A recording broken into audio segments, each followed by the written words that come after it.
Hey, what's going on? It's been a minute, but we are back in effect. I'm gonna have some friends on with me tonight, but we are previewing Urban Apologetics by Eric Mason and a host of other people. It's gonna be good tonight, y'all. I couldn't wait on this. Let's go.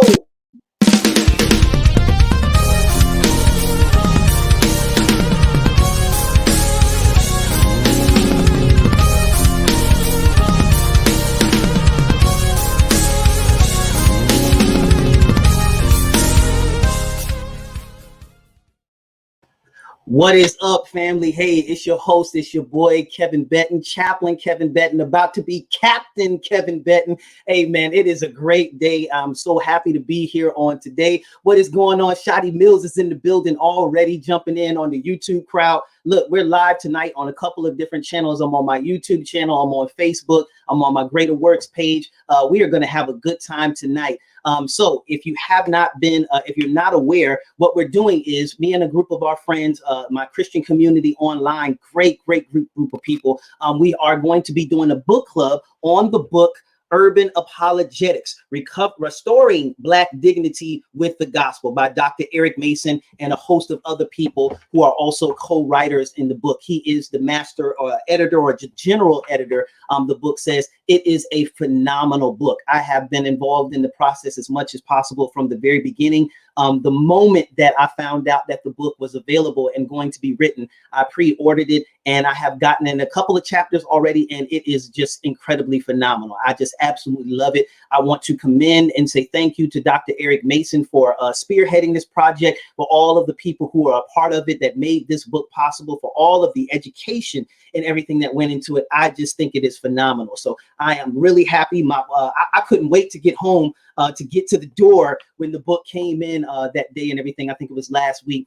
And I have just been digging in every chance I get an opportunity. And I have just thoroughly enjoyed it. So tonight, we're just going to talk about the introductory chapter. And then we're going to preview and talk about some of the other, the first chapter in the book. So I know that there is a backlog. Some people have ordered the book, didn't find out about it until, the book was already released. And I think a lot of people are not getting their books for another 2 weeks until May.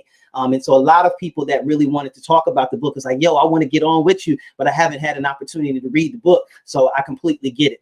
So if you haven't had an opportunity, if you have not ordered the book, please go to Amazon.com, go to ChristianBooksDistributors.com, go to any book where you can get, books ordered and everything. It is the #1 book that is out right now and everything. And so I think that is an incredibly phenomenal thing. I'm glad they sold out. That's one of them good problems, what we call and everything. So I just wanted to encourage you. This is a phenomenal book, definitely worthwhile reading. Let me tell you some of the people first of all, while we're waiting on some of my friends, I want to explain how and why I got into urban apologetics and why this stuff was interesting to me.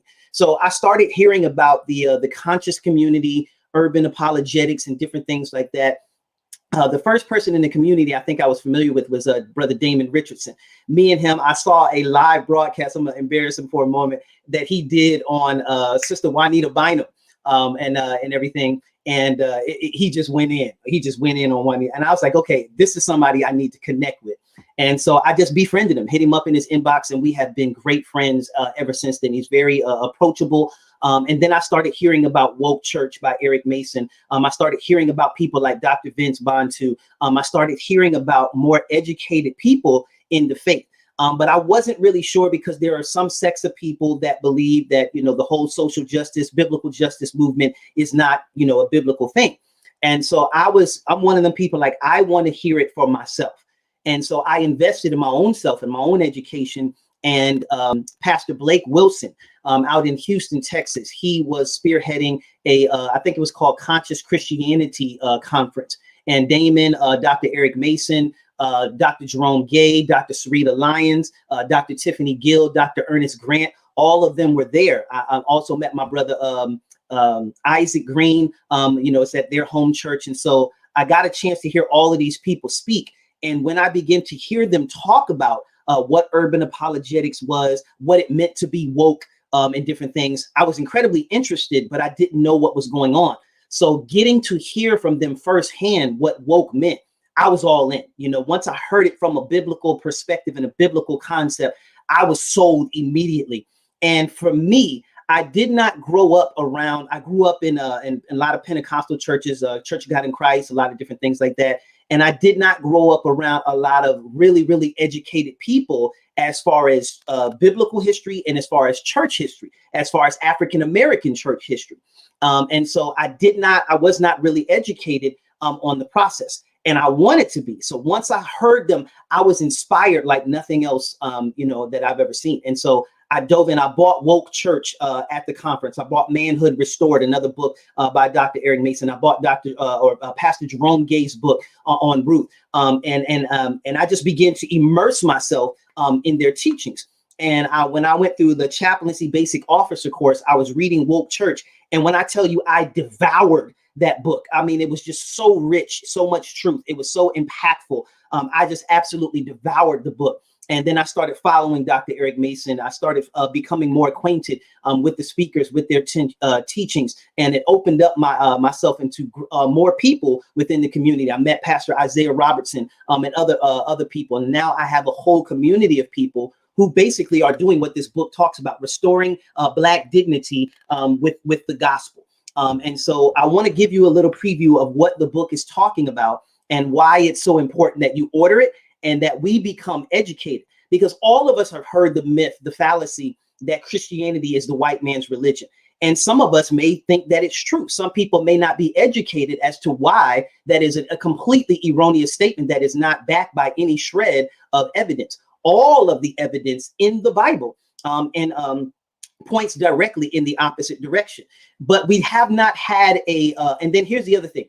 A lot of the things that we face in the, not just as Christians, but particularly within the contextualized African-American Black urban community, what we face as far as the opposition and the false teachings that we face is different than some of the other communities. We don't have such a problem with just atheists and Jehovah's Witnesses and Seventh-day Adventists and different things like that. We're facing Black Hebrew Israelites and 5%ers and Moors and different people like that who are going around and perpetuating this false teaching. And so there is not a lot of published material that is out there to be able to answer those things. And so we have not a lot of scholarship, not a lot of books that have been written that directly address and refute the teachings of the people of those communities. So to put this together, this along with, let me go ahead and bring out my resources.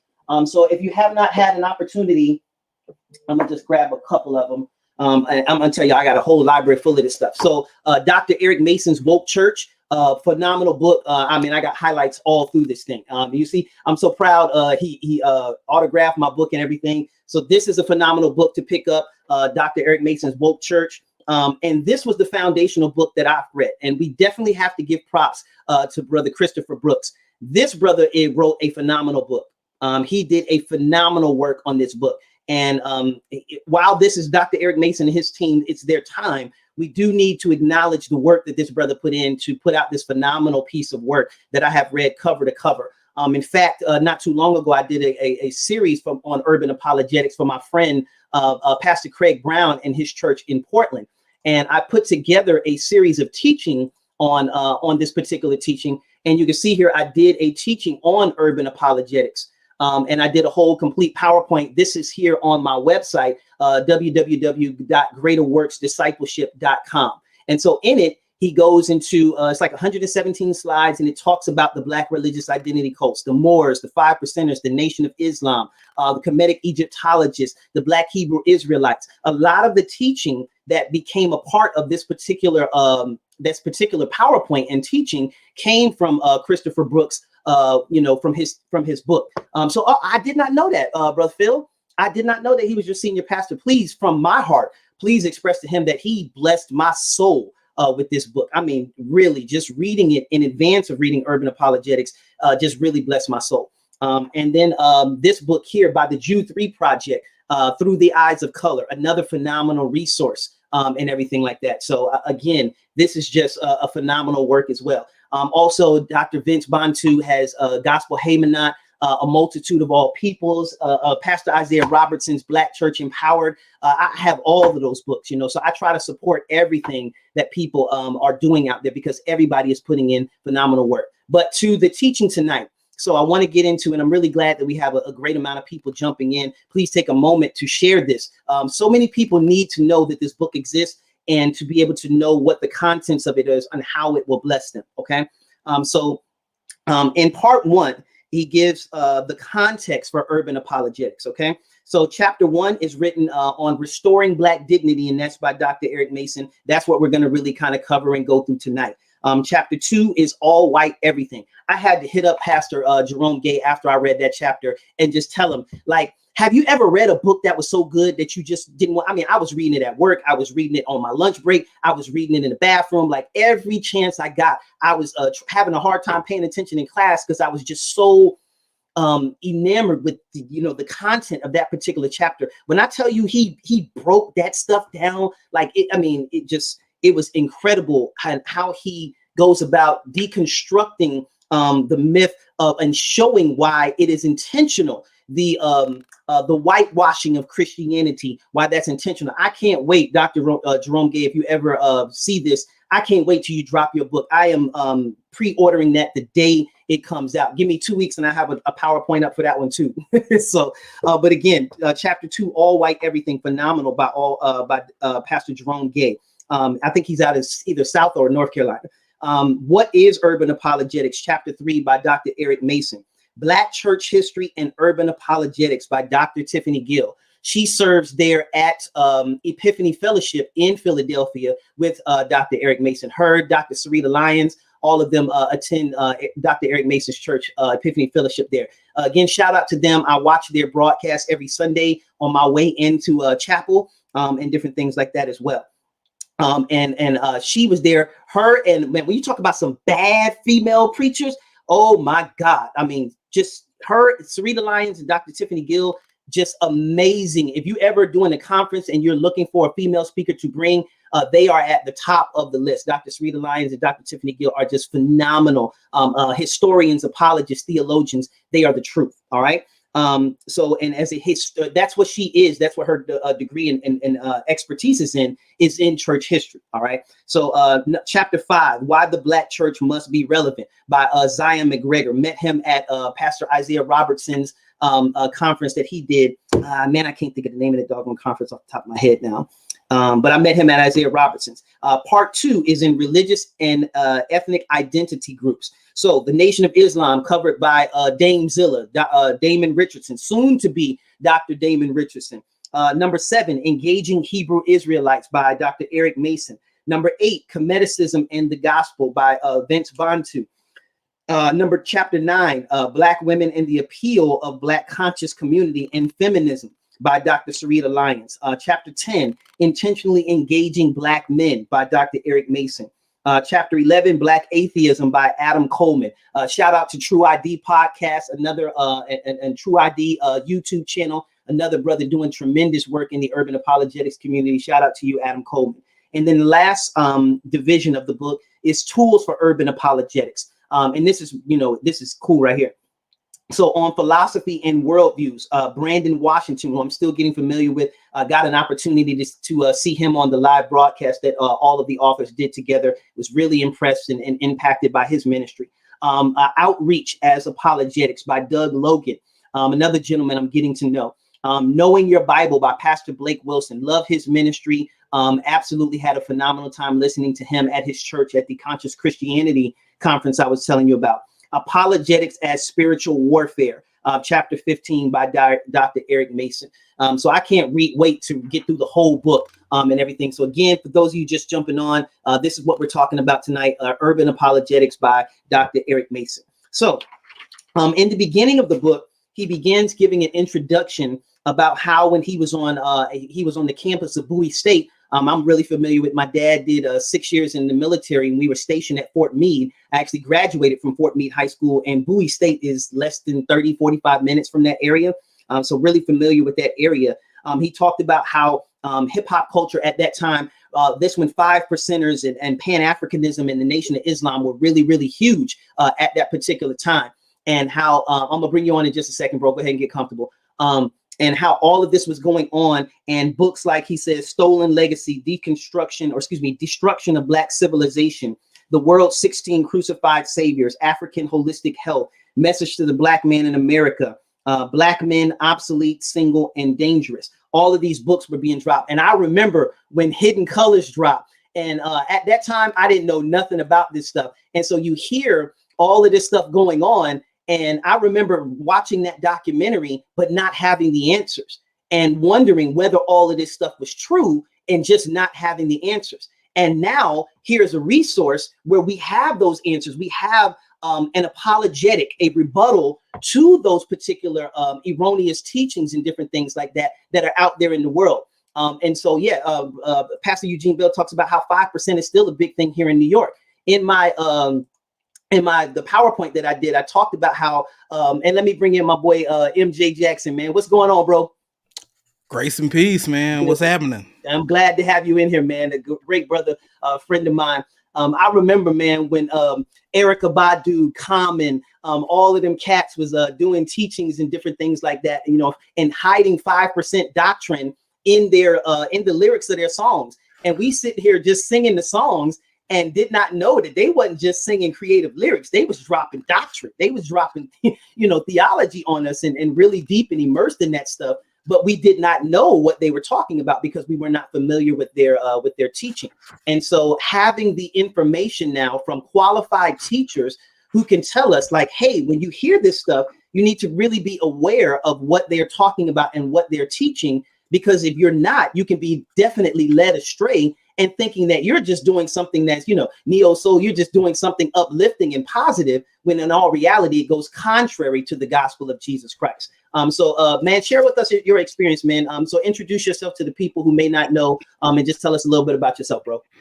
Well, if you don't know me, I'm MJ Matthew Jackson. I have a podcast called the Urban Christian Institute that airs on YouTube.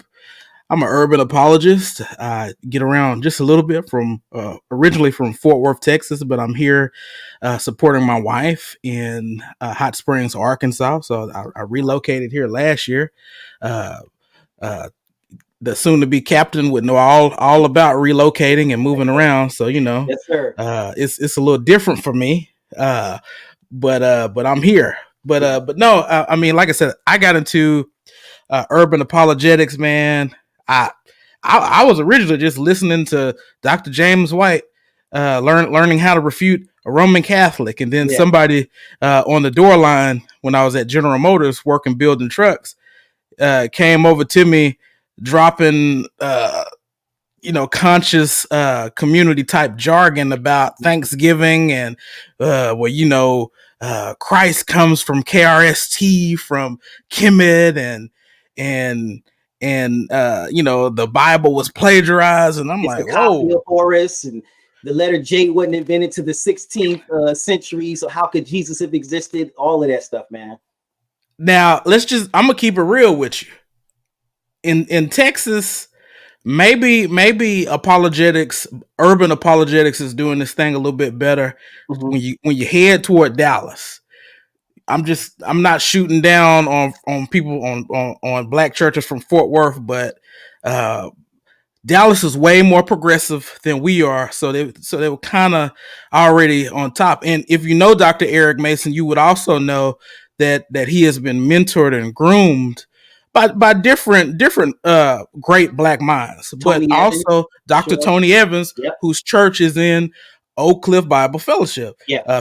Pastor Brandon Washington is from Dallas. Now, but what I'm saying is, in Fort Worth, we were getting caught off guard. And Fort Worth is just 30 minutes away mm-hmm. from Dallas, but we were kind of getting caught off guard, myself included.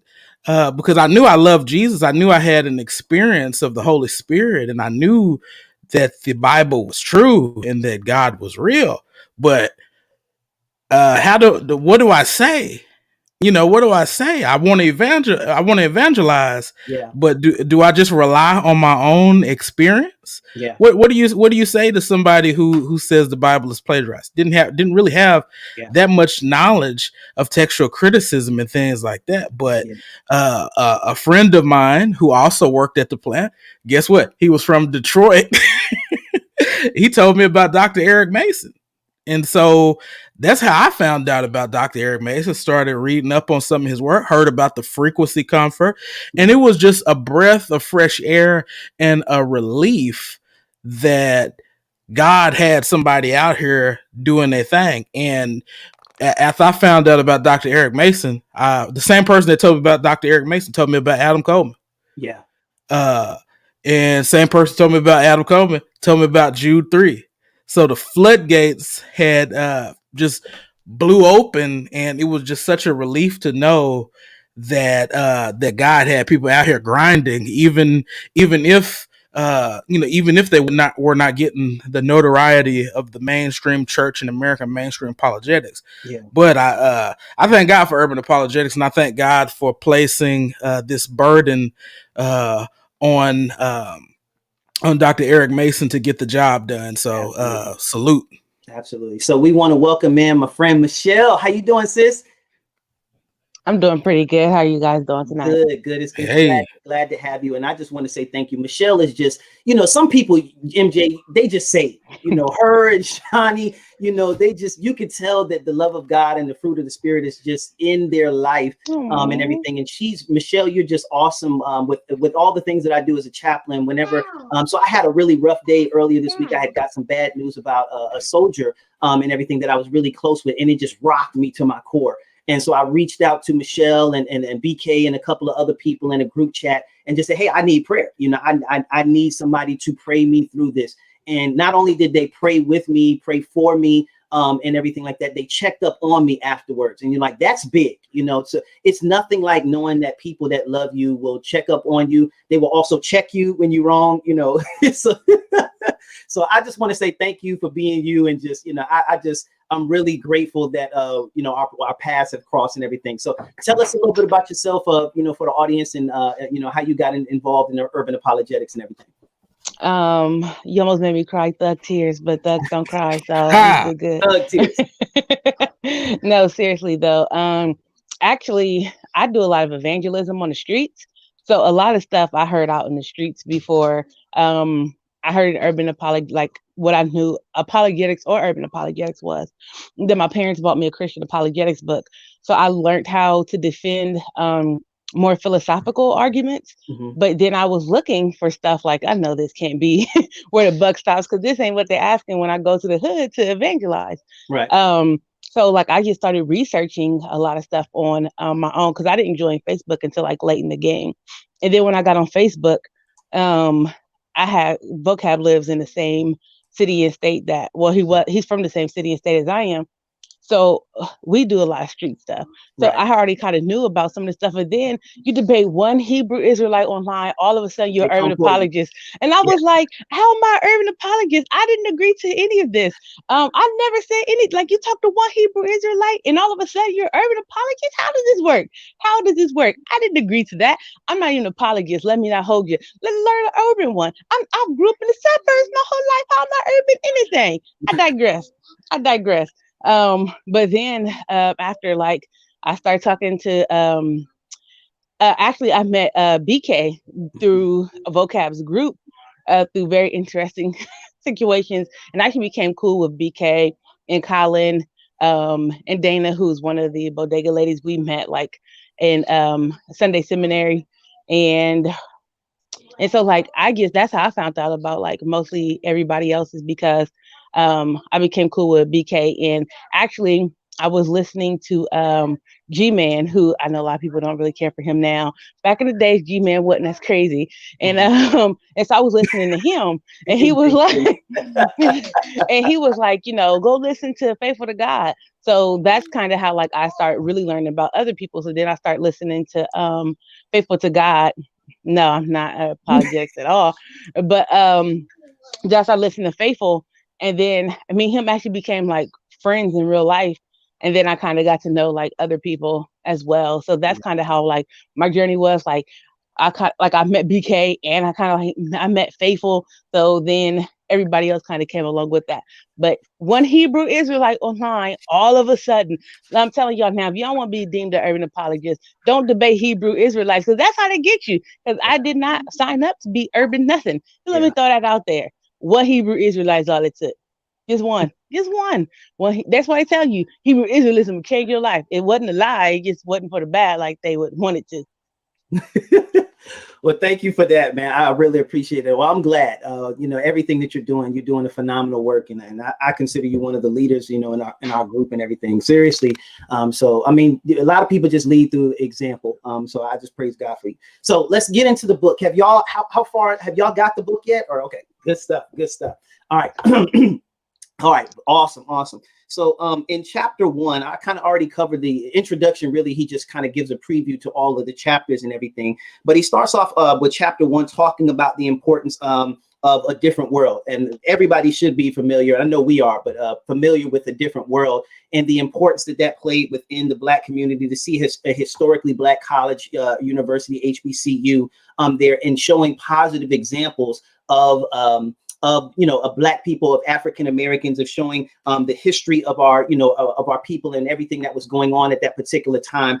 How did that? I really enjoyed. For me, a book has got to grab me from the very beginning, or I'm just, it's hard for me to get into. And that grabbed me because I did not go to. I went to Morgan State for a year. And everything, but that Morgan State University in Baltimore. But I did not. A lot of people just have never experienced HBCU culture and everything that goes on there with the bands, the step shows, and everything like that. So it kind of walked me through what that was like for y'all, having that opening up into the book and what insight you got out of that. Let's start with you, BK. Yeah. I go by the name of Michelle, not an apologist, transmitting all the way live from Columbus, Ohio. It's all good. It's all good. No, I mean, like on the cool, I had got accepted to Texas Southern, and I wish that I would have went for the experience because the HBCU is truly ours. Yeah. If you know the history of it, you know that a lot of love and a lot of dignity went in setting up those institutions. Some of those institutions were born right in the basement of Black churches, and the Black church is a pillar. Is still a pillar in the African American community. Notice, but I'm gonna stay on track here. But notice how some people want the Black church to pay reparations, but not the HBCU. That's kind of weird to me. But I digress. But no, I mean the book opening up, talking about the HBCU, talking about a different world. I mean, those were some good TV shows. Yeah. That we really don't see. I mean, we really don't see them as much. Because it goes against the trend of always seeing a Black person either being first getting killed in a horror movie, or always playing a thug, or some type of prostitute, or some type of hideous character in these TV shows. It went against the grain of mainstream of the mainstream media. Yeah. And it was showing that it was showing Black excellence and Black dignity. Yes. And so me personally, I wish I would have went to the HBCU that I got accepted to, but hey, kudos for everybody who go there. I'm proud of HBCUs, but I'm also far as chapter 1, I love how Dr. Eric Mason uses that to illustrate Black dignity as he builds his case for urban apologetics. Yeah, awesome, man. I want to read this quote, and then Michelle, I want to come to you. So again, he opens up, and I don't know if y'all were familiar. Me and my wife were talking about when Denise got what's her real name, Lisa Bonet, when she got pregnant in real life. They were talking, I think it was Debbie Allen that was talking about putting that into the show. And my wife said that there was a quote that Bill Cosby said, well, look, Lisa Bonet got pregnant. Denise didn't get pregnant. He's like, we're not going to portray that. We're here to portray Black dignity. We're here to restore that. We're not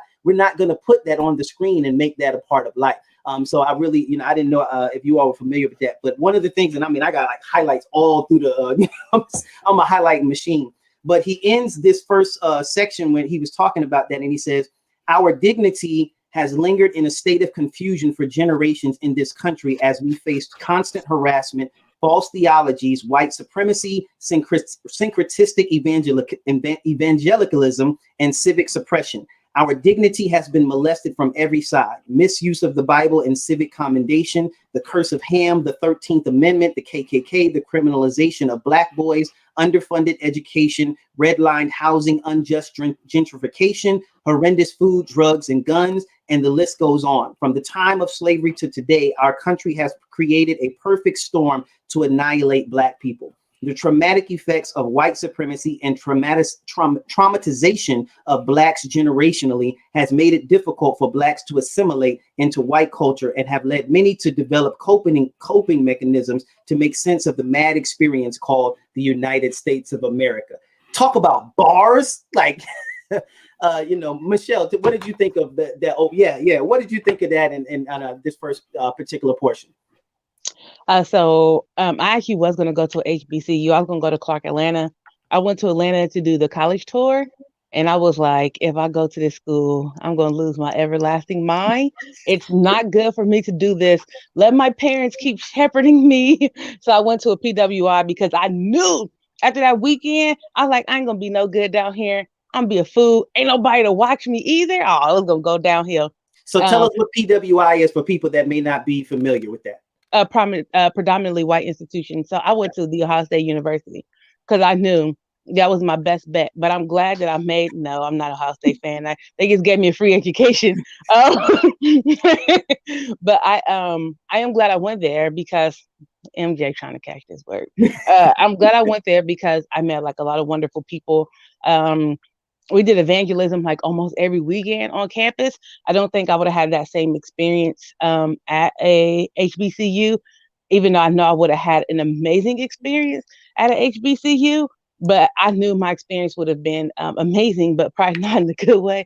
Because again, that weekend told me like, Shell, this ain't the life you want. You weren't raised like this. Don't be out here acting like this. It was that bad. Yeah. In a good way. Like I had so much fun, and I had been like sheltered my whole life. I was like, this ain't a good place for a sheltered kid to be unattended. So I had to, but I was gonna go to Clark Atlanta, but for the betterment of humanity, I decided to stay home. So I do, but I did want to go because of A Different World. Like I grew up watching that show, and I enjoyed seeing the different kinds of, Black people. I grew up in a white neighborhood as well, so. Mm-hmm. To see like he said in the book, Black people are not a monolith, and you've seen that in A Different World. And I really appreciated that because we have people from all different walks of life, different personalities, different ideologies, like coming together, but still having, even with like the tension of their different ideologies, still coming together and having that shared experience and like walking with each other through those shared experiences. So I wanted that because I didn't really have that aspect of it being at Ohio State, but it formed my Christianity more than my Black experience. I do appreciate I appreciate Ohio State in that aspect, but I agree with his quote. Like we have so many things that try to come against us, but historically and logically, Christianity is still the answer. Like no matter how you cut it, no matter how you slice it, if you draw any of these other things to their logical conclusion, they will lead you down a path that either it doesn't make any sense or it still historically is inaccurate of the claims that a lot of these different religions make. So Christianity has to be the answer. Like even historically, we have the better answers. Even for the claims that they make, like MJ said earlier, they'll be like, "Oh, did you know that Jesus created the Council of Nicaea? This and the other." But if you read your Bible, even without having that information, you could say, no, Jesus wasn't created the Council of Nicaea because they were worshiping him in these actual historic landmarks in the book of Acts. They were worshiping him as God. So I think even with that, like even not having that, we could still biblically like destroy people's ideologies. Absolutely. And their misinformed information. And I do appreciate HBCUs because they were formed in the basement of Black churches when Black people were not able to vote. Black churches organized and, they put things together for people to be able to go out and vote. When Black people didn't have food, it was the Black church that, made sure there was food programs. And I think we can attribute like who I am today is because of the Black church. Like I grew Absolutely. up in a Black church, and I would never like I'm glad. I wouldn't want anything other than that. And I feel it helps forms us. We can get proper theology in the Black church if we who are theologically sound stay in the Black church and don't try to run away from the Black church Oh, and do something different. I was reading Solar Black Folks, and Carter G. Woodson made a point. Mind you, he's not even a Christian. He said Black people should go back to the Black church. This is yeah, 1920s.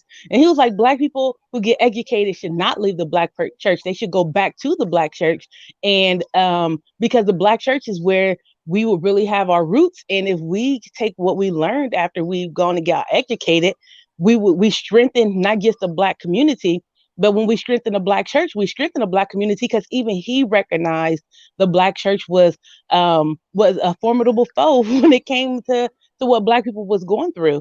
yeah, And I'm like, if Carter G. Woodson can even see that and see that we need to take and make sure the Black church is properly educated and not run away from it, then and it really like that kind of like broke my heart because I kind of did what he said. Like I was like, I don't need to be around these people. These people don't know what they're talking about. But I realized when I left the church I was in, I was the only person teaching the kids evangelism and apologetics. So when I left, there was no one there to teach them that.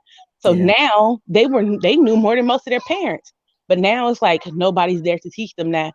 What are they doing? Like, how are they going to grow up and develop? I prayed that I gave them enough for them to, be strengthened in their faith as they grow up and they develop and they run into these arguments like Jesus and Horus is the same person, but I don't know. But I decided like I'm going back to the Black church because I have custody of my little cousin. I want him to have the same experience I had. I don't want him to have as MJ like to say, the truncated gospel, because I could see where it was going. I don't want him to have that experience. I want him to feel loved and protected.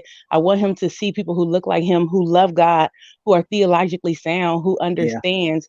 And so I was like, we have to be the ones to make sure that if there's an area that the Black church is slipping in, if we know what we're talking about, we need to pick up that mantle. We need that's to it. teach that. We need to be there to ensure that is what's happening. So I really enjoyed chapter 1 because I feel like Pastor Mason was laying that groundwork down. Like, Yeah, hey, with all of this, we went to these HBCUs, we went and got educated, we found out about these arguments. Well, now it's up to us at this point that, it's a whole book, Urban Apologetics. If you don't know, you can now figure out what's going on and teach that to people who need to learn. Like, if you see an area of like interest in somebody and they may not know, and it's the Black church, you check that, you correct that, you make sure the knowledge is being taught so the Black church will be strengthened. And I know people don't like the phrase the Black church. Well, the Black church exists because of systematic racism in this country. It is what it is. I know people don't want to talk about it. It's still the truth anyhow. So well, let's segue there, because he goes the next part of the book, or the next section of the book. He talks about African influence in the church, and I want to say this quote, and then y'all could jump in. He starts off by saying, Black students are always shocked to learn that many of the early Christian church fathers were African. Tertullian, Augustine, Athanasius, Cyprian, Origen, and others were all from North Africa. And while they were not all necessarily dark-skinned, they were probably not white. Athanasius bore the nickname Black Dwarf. And then he goes into a quote by Thomas Oden, which is another great book I got on my thing, How Africa Shaped the Christian Mind. And then in this last section, I want to get to, I'm reading, and then I want to just comment on it. He says, if the Thomas Oden writes in his book, he says, if the writings of Philo, Synesius, Victor, Avida, and Chanute of Atri, I hope I pronounced that right, had all been written in France, they would be called European, but they were not. They were written in Africa. So why shouldn't they be called African? There is prejudice here at work. Suspect anything of intellectual value that comes from the African continent as having some sort of secret European origin. What convincing argument can be set forth to deny their Africanness? How black were the Christians of North Africa? Black enough if blackness is understood in terms of intergenerational suffering and oppression. And in this last part, he says, generally speaking, the more central the figure is to the history of Christian history and theological development, the greater the temptation has been for European historians and theologians to ignore that person's ethnicity. Man, I mean, that is just so rich. So from my perspective, as a African American, only 11% of officers in the military are African American. 11% of chaplains in the military are African American. And so I remember thinking to myself, or feeling the call of God, that once I got educated and received, my degree and fully discipled in different things like that, I felt a responsibility to go back and educate and teach the people in African American churches what we call the gospel services in the military. I was like, I dare not, and I'm not knocking anybody who does, but I was like, I dare not go and assimilate into churches that already have this information. I didn't know nothing about none of these names, Athanasius or Augustine. Only Martin Luther I knew was the King Jr., before I went to seminary. I'm dead serious. Like, I had no idea about the Reformation or any of these things that was going on, prior to, and I grew up again in the Black church. So I said, I said, I'm spending the rest of my life educating people to the truth of this. And so I ordered, as the pastor of religious education for the gospel service here on JBLM, when it came time to order books for curriculum, I ordered Through the Eyes of Color. I ordered Isaiah's Black Church Empowered. I ordered Woke Church, and I put them in the bookcases in my unit and stuff, because I want soldiers that look like me and soldiers that don't to understand the importance of African Americans in the transmission of the Bible, in the birthing out of the early church, in all of these things, because I didn't have that information. So last thing, and then I'm jumping y'all. On Black History Month, the last Sunday in Black History Month, I preached. And I basically, the title of my sermon is Christianity the White Man's Religion? And so I just walked briefly through certain places in the Bible and talked about the Black presence in the Bible and demonstrated to people. For instance, I was talking about how 2 of the 3 people that laid hands on Paul to send him to Europe to take the gospel there were Black people. And it's written right there in Acts and everything. So if 2 out of the 3 people that commissioned Paul and laid hands on him to send him to Europe were Black people, and Black people, 3 of the countries there in Acts at Pentecost were from Northern Africa, you can't tell me that Black people were not already present there. And the response, y'all would not believe it, from the people in the audience was like, and I had everybody asking me for the PowerPoints and the information afterwards. And even the non-African Americans, the white people in the congregation, were incredibly grateful that I was able to present it in a pro-Black power. I didn't go that route, don't get me wrong, but just educating people to, God is a God of all ethnicities. He loves all colors. All of them bring glory to God. And it's not just about one particular ethnicity, but how in everybody, in being who God created us to be, in the dignity that he created us to be, we glorify God through our Blackness. In the same way that an Asian person glorifies God through them being Asian. And we should not be asked or expected to strip ourselves of who we are and who we were created to be in order to worship. So this, that particular book, particular section just was really, blessed me. And I hope that more people will get the book, will read it, and be able to, it's not just enough for us to get the book and read it ourselves, but to be able to pass on this information to other people so that we can, forward that discipleship process. So again, MJ, Michelle, what y'all got? I mean, yeah. Essentially what Dr. Mason does in this, the chapter 1 is almost like a primer to the rest of the book. And what Dr. Eric Mason does is he whets your appetite for what's coming next. Because essentially he's giving some context to the problem. Now, what he presents is almost like a double apologetic, because the first thing that you hear is that you hear from folks of our hue, of our melanin of our melanin count, is Christianity is a Black man's religion. You need to return to your roots. You need to you need to get away from this. Christianity is the white man's religion. You need to return to your roots.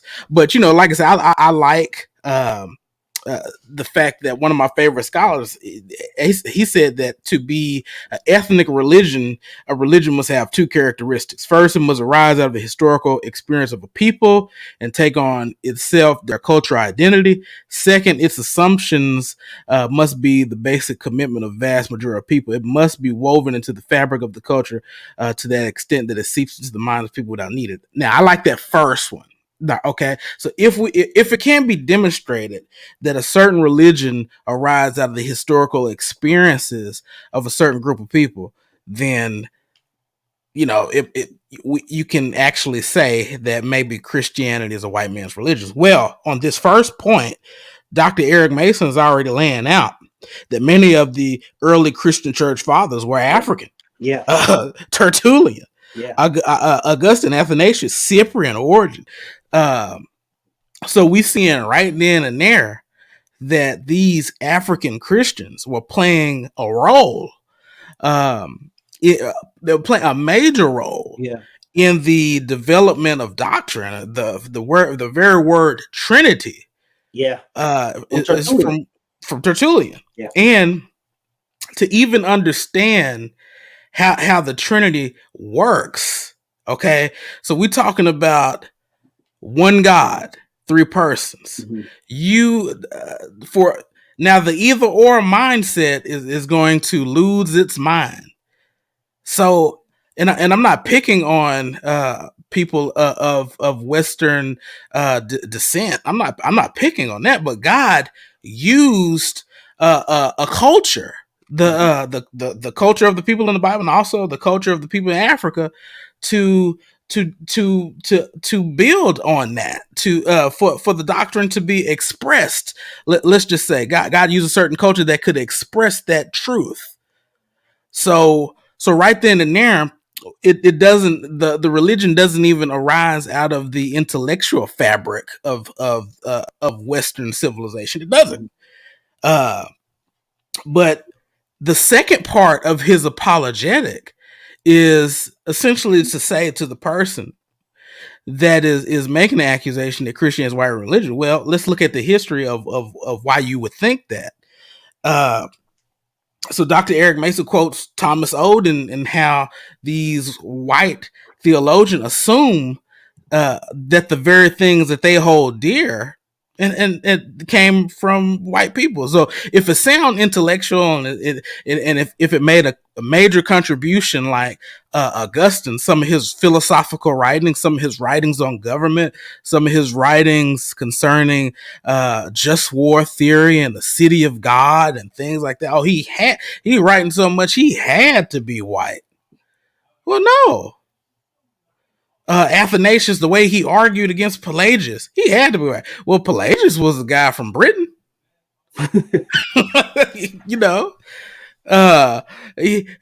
Excuse me, not Athanasius, but Augustine arguing against the British dude, Pelagius, and Athanasius arguing against the guy who would subordinate Jesus Christ as a created. As a created creature. Okay. Well, no, these were brothers. I'm saying they brothers, but these were people of color, people of African descent. And I'm just going to be perfectly honest with you. When your mind has been so colonized, you'll even second guess that. You're like, well, were they black? Yeah. But that's the perfect storm that Dr. Mason has talked about, because when we go to school, we learned everything wonderful about this country. We learned about George Washington. We learned about Thomas Jefferson. And then it's almost as if these guys are couched as wonderful Christians when the reality was they were deists. But one thing that I will say from some of the folks that I would do apologetics with, as far as answering their questions, they were right when they said that, hey, our kids don't see themselves in the school curriculum.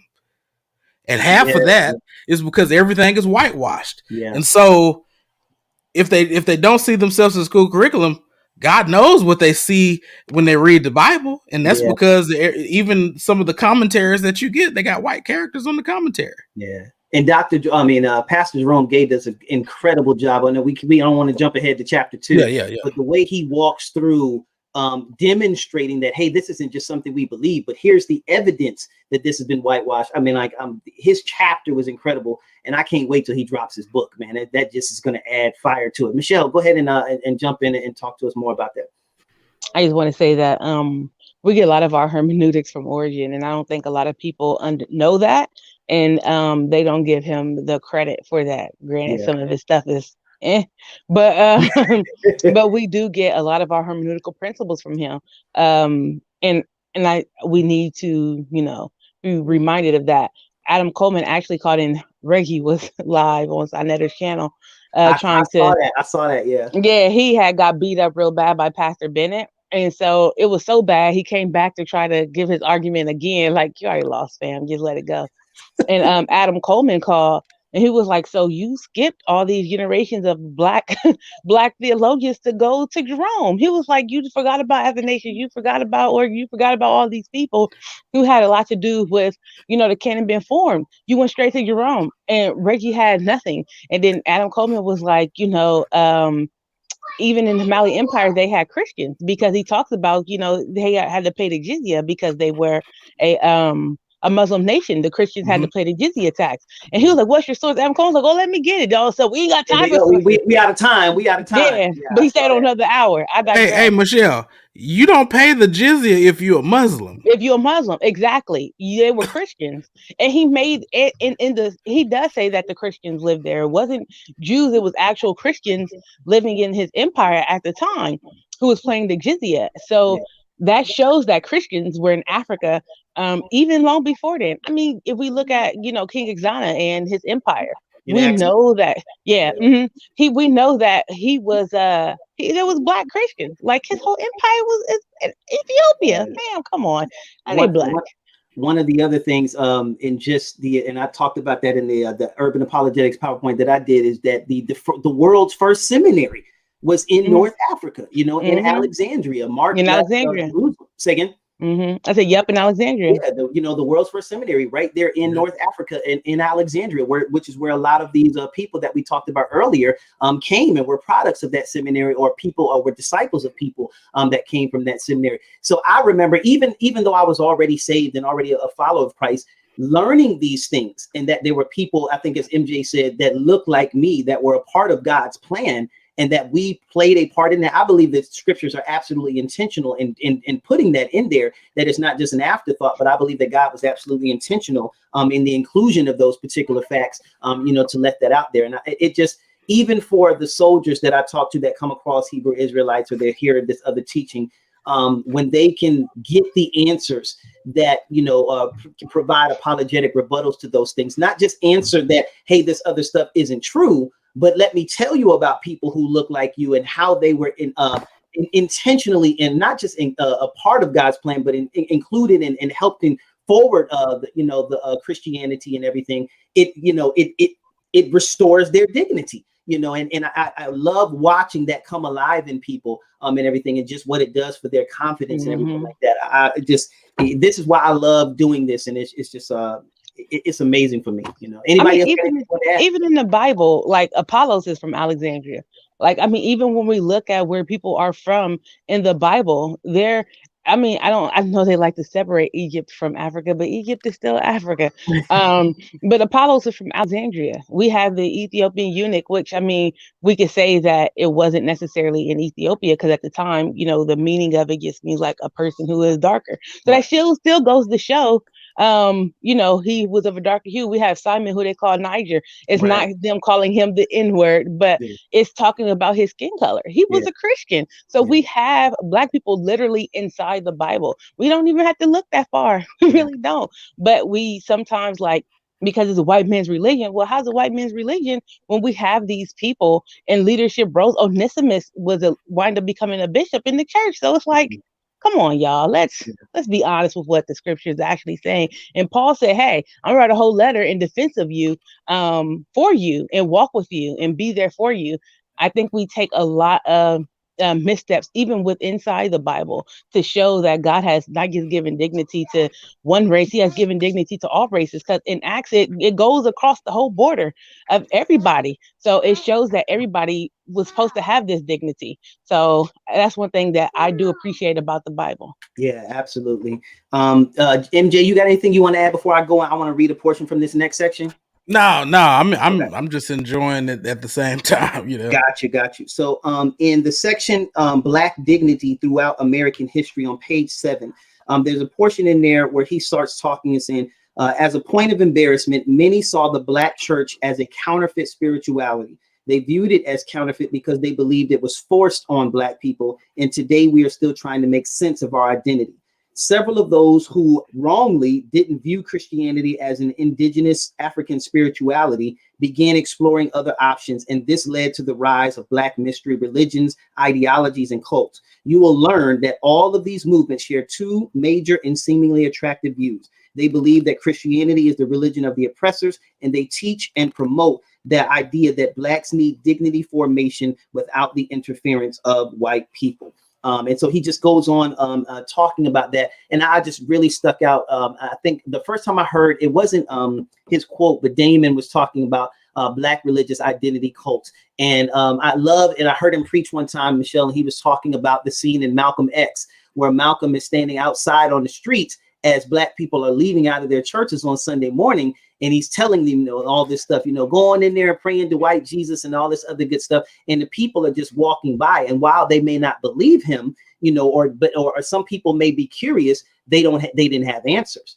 And I started thinking about what would that have been like? What could Malcolm have been like if someone had the answers to be able to provide a proper apologetic to some of the things that he was saying, and so now just being able to have those answers, be able to answer these questions that we either have ourselves or answer the questions from other people. I think it's all of our responsibility to not just say, oh, I know what I believe, that's not good enough anymore. Because it's not just us, it's the people around us, our children, when they're going to these campuses now, a different world now is going to have, Black religious identity cults, and they're coming for our kids, even in the school systems now, and different things, the things that they're being taught, not atheism, but evolution, and different things like that. So just being able to provide an answer, for these people, I think is incredibly important, and being able to restore their dignity. MJ, did you have any, or Michelle, y'all had anything you want to add on that, particular section or anything? I just want to give a quick shout out to Zion McGregor because he termed the Black religious identity cult phrase bricks, which is used heavily in the book as well. I just want to give him a shout out for coming up with that term. Gotcha. Okay, good stuff. MJ, you got anything? Yeah. Once again, I love anything that has to do with history, politics, and stuff like that, but especially history. And once again, this is a primer, but Dr. Mason is laying the foundation for the rest of the book. And I'm not jumping ahead, but Dr. Tiffany Gill expands more on what Dr. Mason is doing right here. Mm-hmm. But of course, around this time, as the bull weevil infestation and Blacks had migrated up north, but thinking that they could have a better life and things like that. And what they come to find out was, more, you tend to have a more, as you get closer to the city, Blacks tend to be a little bit more progressive, mm-hmm. so to speak. And they were, and the bricks, the people who engage in the bricks they tend to be a little bit more savvy, a little bit more street savvy, a little bit more progressive. And so you did see an attempt to build Black dignity through almost any means necessary, if I could use that word, almost any means necessary, while also at the same time rejecting the very fact that the Bible from the first few pages talks about the dignity that's left on man as man being made in the image of God. And so I'm thoroughly grateful for the laying out of the history of the issue, that there was an attempt to restore dignity, but they went about it their own way, and they thought that they could do it autonomously, rejecting the word of God. And so, man, talking about the Great Migration in the 20th century, well, what were the white people doing also during this time? Well, you had the modernist, fundamentalist controversy getting ready to spark off. And so, you having people, you having people battling about doctrine and liberal doctrine and things like that, and black Christians were kind of sort of left to themselves a little bit to fend for themselves up north. So, but what I will say is you did have some black Christians dealing with this, but just not on a wide scale level. Yeah. Well, I don't want to take up too much time. I want to close with just the last two sections on the book. He talks about the importance of getting rid of all images of white Jesus, correcting efforts to minimize Black dignity and scholarship, and creating images intentionally for Black and brown children. And then the last section is recovering the Imago Dei as foundational Bible doctrine. I just want to talk for a second on getting rid of the images of white Jesus. I'm like, I love the fact that they're like unapologetically coming for the neck on that one. It's like, look, let's just put this out there. And even myself, when I'm doing teaching and stuff, if I'm using PowerPoint, I'm using images, I intentionally try to be accurate when portraying the people that I'm talking about. And even if it's just if I'm doing prayer, I will put African-American hands on there as, prayer, because forever it seems like, the stock images that we get, are people and white people. I try to blend them in, particularly when I'm doing Bible study in my unit. I try to bring in all colors or in different ethnicities so that it's not people of one particular, ethnicity and different things, so that everybody that's a part. And I thank God, the Lord is really blessed. All of the people that are part of the Bible study group that I do on Tuesdays, I have white people in there, I have Asians in there, I have Black soldiers in there. So everyone can come in, everyone feels comfortable, no one feels singled out in different things, but everyone's dignity is affirmed. And I try to make sure that if there is an area in what we're covering that has it has something on it where I can teach about, Black dignity or just something like that, I make sure to kind of throw that thing in there just so that, the soldiers that are there kind of get a little piece, of what's there and everything, and then utilize that for, conversations later. But I think that that's really important. And I love how he, talked about Umar Johnson.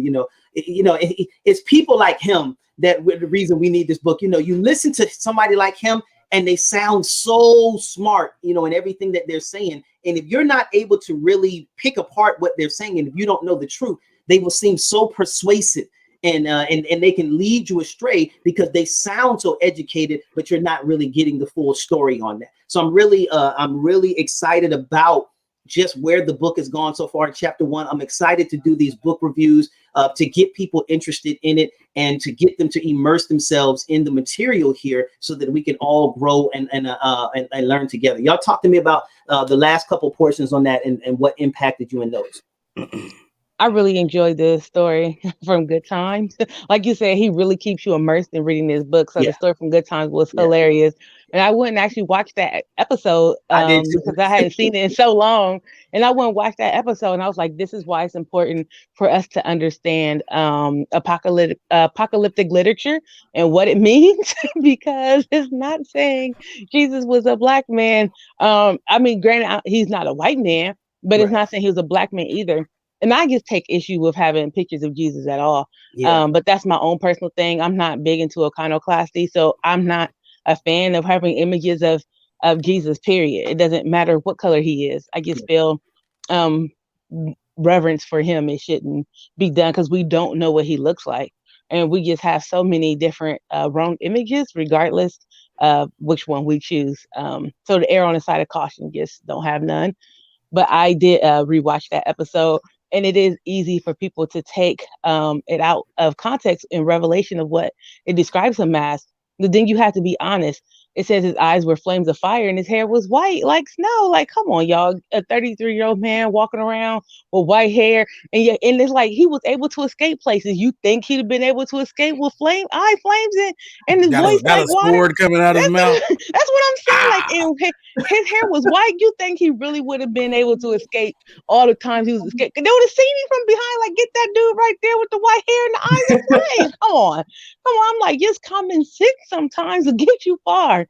But so I really appreciated that he brought that out to show that, like, even in TV, it was still trying to like push the narrative that Jesus is a black man, even though he wasn't, versus this white Jesus that black people pray to. So I like that part of it. Yeah, amen. MJ, what you got? Closing comments and everything. Where you at?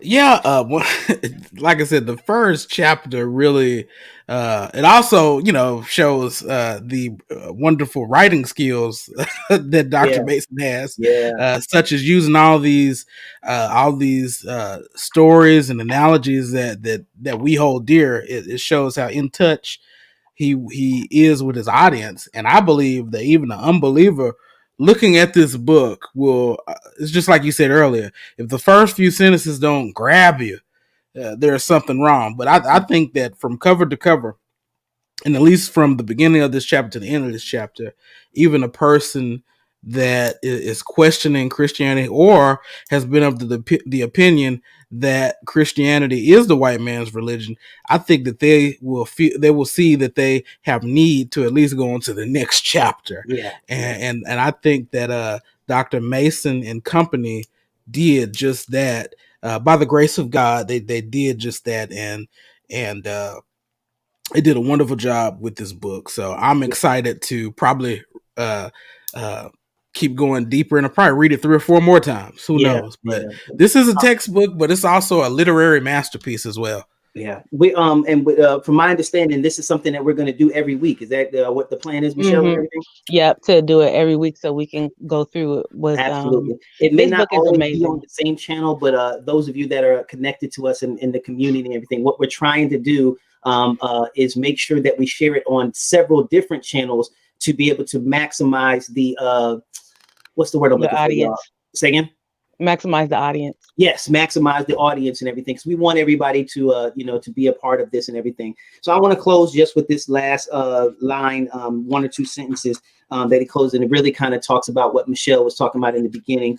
At the close of the chapter, he says, Black dignity is a core need, one that must be engaged in honest and restorative ways to meet the current crisis. To love people is to value them and to uphold their inherent dignity.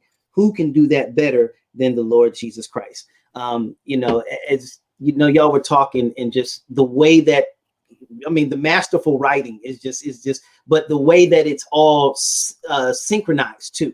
It doesn't seem like you're reading one book and then you're reading. If I didn't know that there were different authors, it seemed like it would be one seamless read, which reminds me a lot of the Bible. Even though it's written by different authors, or it's written by one author, but different people penning the different books. There's one constant theme that goes across without contradiction. It's very synchronized and everything, and that's because I believe all of them are led and guided, and are listening to the influence of the Holy Spirit, and even utilizing that as they write. So I'm just grateful for this. So again, the book is called Urban Apologetics, Restoring Black Dignity with the Gospel.